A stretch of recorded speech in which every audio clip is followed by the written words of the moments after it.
কথায় আছে মাছে ভাতে বাঙালি। আমার বাবাও কিন্তু মাছ খেতে ভীষণ ভালোবাসে, তাই বানিয়ে নিয়েছিলাম ফাদার্স ডেতে কলা পাতায় ভাপা মৌরলা মাছ।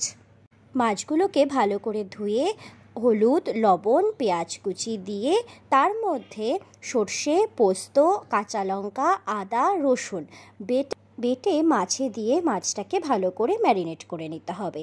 আর তারপরেই কলা পাতাগুলোকে কেটে ভালো করে ধুয়ে পরিষ্কার করে মুছে নিয়ে আমরা আগুনের মধ্যে সেটাকে একটু ছেঁকে নেব।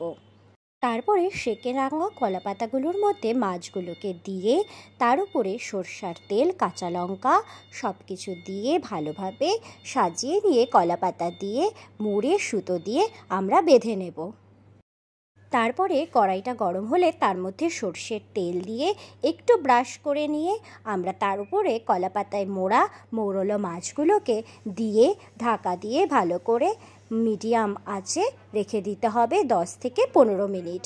আর তারপরে আবার একটু 10-15 মিনিট পরে উল্টে দিয়ে আবার 10-15 মিনিট ঢাকা দিলেই রেডি হয়ে যাবে আমাদের কলা পাতায় মোড়া মৌরলা মাছের ভাপা। রেডি হয়ে গেল আমাদের কলাই পাতা মোড়া মৌরলা মাছের ভাপা। এবার গরম গরম পরিবেশন করে ফেলুন সবাইকে। Thank you.